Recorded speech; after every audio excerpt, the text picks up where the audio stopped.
Linda. How great to hear from you. It's been a long time. You know Annie has gone back to work? Yep, she's selling real estate. Matter of fact, she's showing a house right now. So I'm helping with the shopping nowadays, even learning to cook. Say, this is costing you money. We've been talking a long time. You don't mind? Well, let me tell you about Edgar's stamp collecting merit badge. So this is how you help out the wife, huh? This is a fine mess. No big thing. I'll just rewrap the hamburger and put it in the freezer. It was only out a few minutes. A few minutes? It was more like a few hours. I'll bet you didn't know that harmful bacteria in meat like that hamburger can double in 20 minutes. Whoa! I must have a whole herd of bacteria in there by now. If you cook that and eat it, your whole family could get sick. You've got to remember to keep hot foods hot and cold foods cold. Hot means over 140 degrees, and cold means under 40 degrees. But this smells all right, and it looks fine. You can't see harmful bacteria, and you can't always smell them, but they can really make you sick. Well, I was going to make chili with that hamburger for the family tonight, but I guess I'll find something else. I'll just bake this chicken. That's simple enough for a newcomer like me. Now, just a minute, Fred. What now? I haven't done anything yet. Did you wash your hands? No, my hands are clean enough. You've got to keep everything you use very clean, and that includes your hands. Wash your hands in warm, soapy water for at least 20 seconds. And work the lather in between your fingers and under your nails. And also, Fred, get in the habit of taking off that ring when you're cooking. Bacteria like to hide under jewelry. And never prepare food while you have an open sore on your hands, even if it's bandaged. Sores are loaded with bacteria and other germs. Now, Fred, those vegetables, are they for the salad? Some. Yes, for a nice salad. You shouldn't put chicken and vegetables together on the board.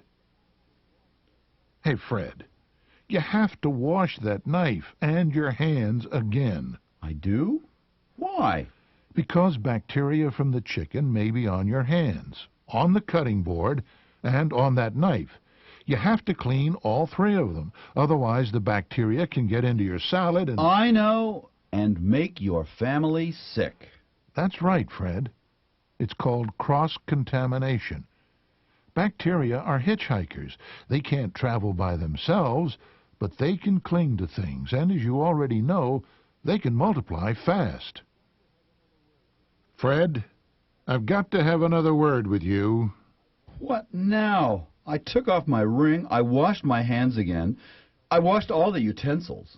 You've got to cover that salad if you put it in the refrigerator.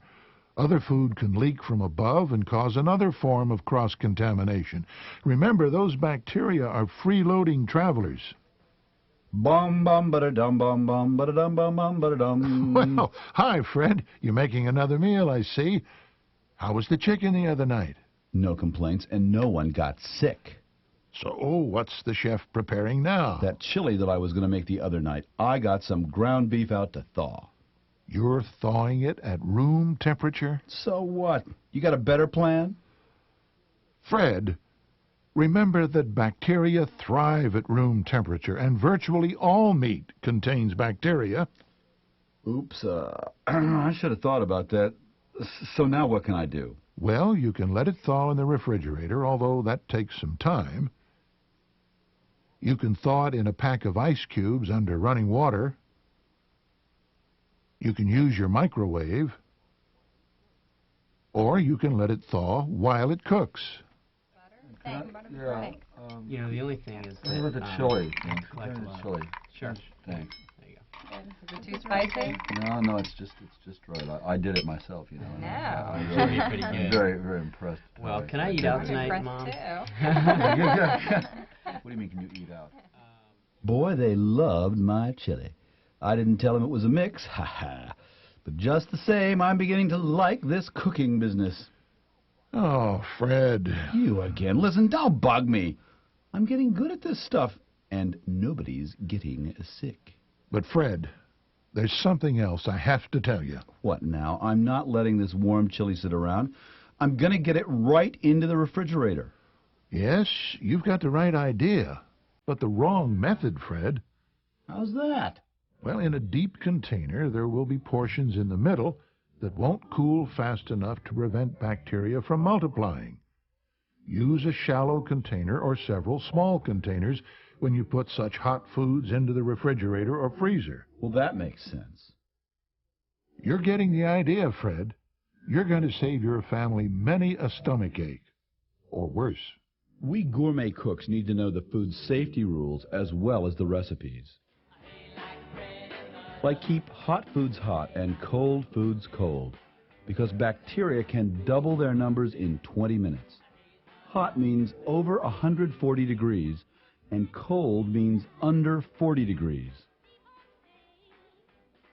And wash your hands before starting to cook and after handling raw foods. Washing your hands means using warm soapy water for at least 20 seconds. Take off all rings and jewelry during meal preparation. Remember, bacteria like to hide under jewelry. Never prepare food if you have an open sore on your hand. Keep all utensils clean to avoid cross-contamination. And that means washing your knife and cutting board after each use. Store leftovers in shallow containers so that all portions will cool quickly. Cut cooked meat into strips of about 3 inches so it can cool evenly in the refrigerator. Bon appetit!